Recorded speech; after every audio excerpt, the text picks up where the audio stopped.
Kaip Despotin Fam sekėsi pristatyti jau 5-ąjį studijinį albumą? Kas pagrindinį dokumentinio filmo Viena koja aukščiau herojų atlydėjo į premjerą? Kokie filmai ir jų kūrėjai nominuoti Sidabrinės gervės apdovanojimams? Visa tai naujame Niekas niekam video dabar.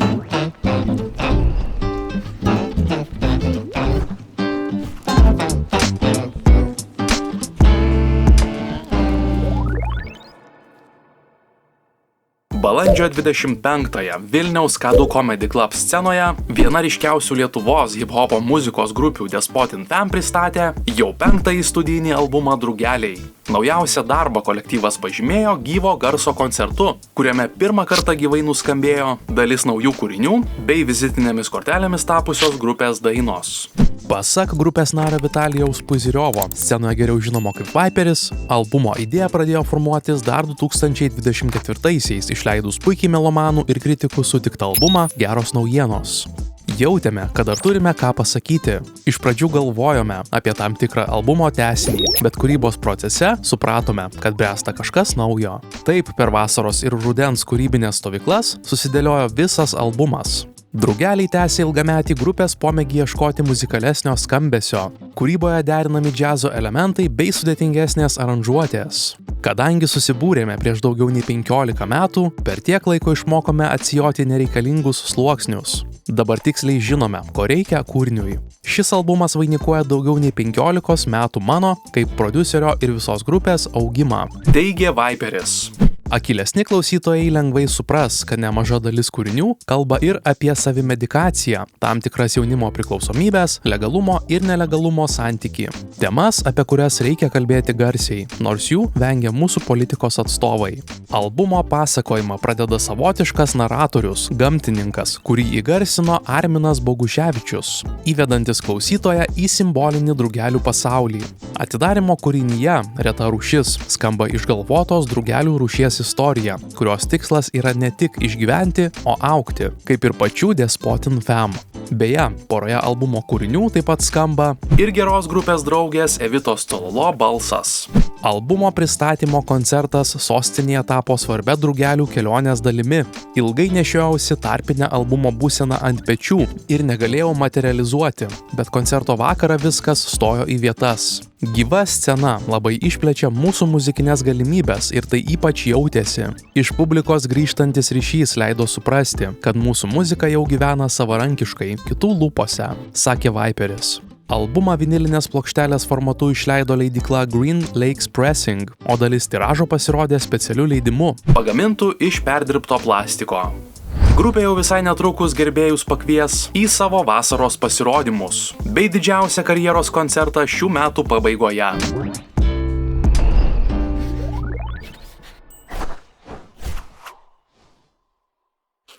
Balandžio 30-osios vakarą Forum Cinemas Vingis kino teatre raudonuoju premjeros kilimu žengė dokumentinio filmo Viena koja aukščiau kūrėjai ir herojai.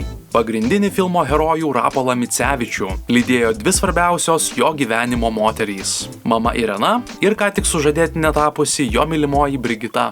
Režisieriaus Vytauto Dambrausko dokumentinis filmas apie paralimpietį Rapolą Micevičių subūrė kino bendruomenę, sporto bei pramogų pasaulio atstovus.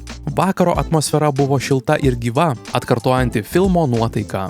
Dokumentinė istorija Viena koja aukščiau pasakoja ne tik apie sportą, paralimpiečių iššūkius ir svarbiausias varžybas. Jos centre – žmogus, susidūręs su dramatiškais gyvenimo išbandymais ir pasirinkęs judėti į priekį. Toliau ir aukščiau. Filmo kūrėjų komanda, kino ir televizijos kompanija Kūrybinis avangardas, režisierius Vytautas Dambrauskas ir operatorius Vytautas Katkus. Beveik metus sekė Rapolo gyvenimą. Kamera fiksavo jauno vyro treniruotes, varžybas, išvykas ir kasdienybę, kurioje atsiskleidžia tikroji žmogaus stiprybė. Sportas yra tik aplinkybė, gyvenimo fonas. Iš tiesų filmas yra apie žmogų, prieš premjerą sakė filmo režisierius. Dar prieš kelerius metus Micevičius gyveno kitokį gyvenimą. Studijavo rinkodarą ir verslo vadybą Anglijoje. Vadovavo parduotuviai Brightone, slidinėjo ir dirbo Prancūzijos kalnuose.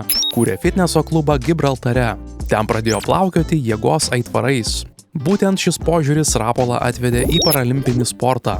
Netrukus sportininkas jau buvo laimėjęs Europos čempionatą, po kurio ir užbrėžė ambicingą tikslą – patekti į 2026 metų žiemos paralimpinės žaidynės. Rapolo dalyvavimą paralimpinėse žaidynėse galima vadinti istoriniu. Po 32 metų pertraukos čia vėl plevėsavo Lietuvos vėliava. Nuolatinis judesys ir tapo svarbiausia filmo metafora. Į kalną kopiama ne dėl viršūnės, o dėl pačios kelionės. Mūsų tikslas, kad kuo daugiau žmonių su negalia įsitrauktų į sportą, o kartu ir į aktyvų socialinį gyvenimą. Tam reikia įkvepiančių pavyzdžių, o vienas jų – Rapolas. Premjeroje kalbėjo Bitė Lietuva generalinis direktorius Arūnas Mickevičius, pridūręs, kad Bitei svarbu ne tik kalbėti apie vertybės, bet ir jomis gyventi. Juk vertybės byloja kasdieniais pasirinkimais. Tokiu darbu tapo nuolatinė parama Paratim bendruomeniai. Ir bendras darbas su viena koja aukščiau komanda. Jeigu bent keletas žiūrovų pažiūrėję filmą, atsikels nuo kėdės ir pagalvos apie savo menkus kasdienybės skundus, tai bus mūsų laimėjimas, teigė filmo režisierius Vytautas Dambrauskas.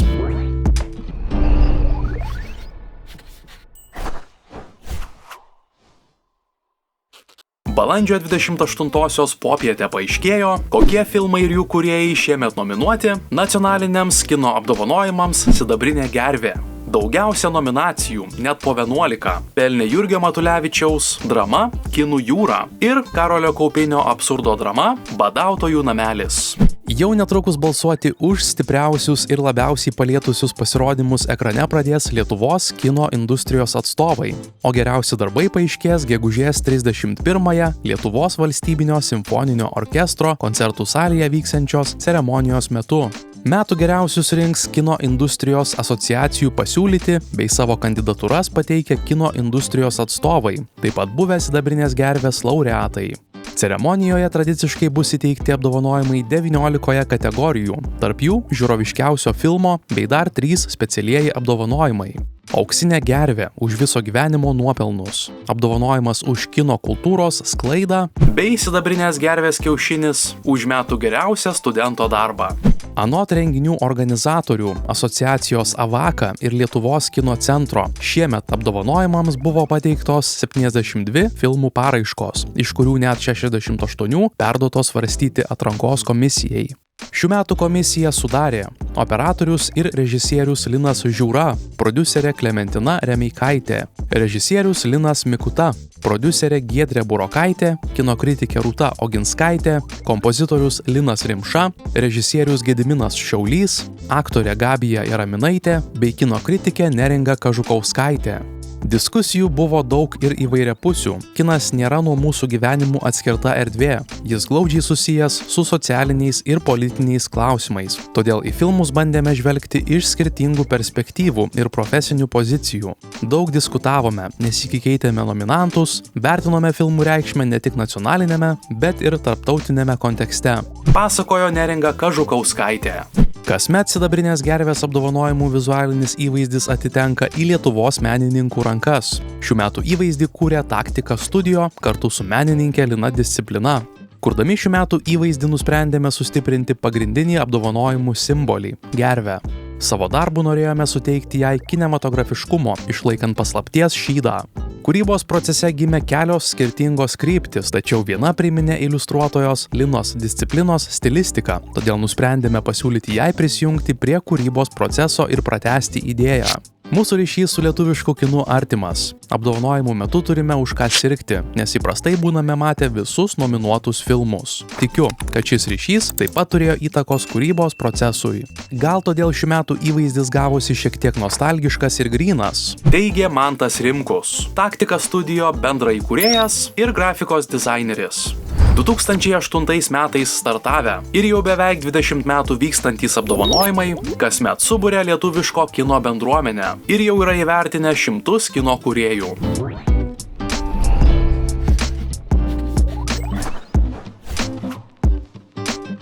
Šiandien naujienų tiek, pasimatysime po savaitės. Nepamirškite paspausti patinka, užsiprenumeruoti kanalą ir pasidalinti video su kitais. Iki!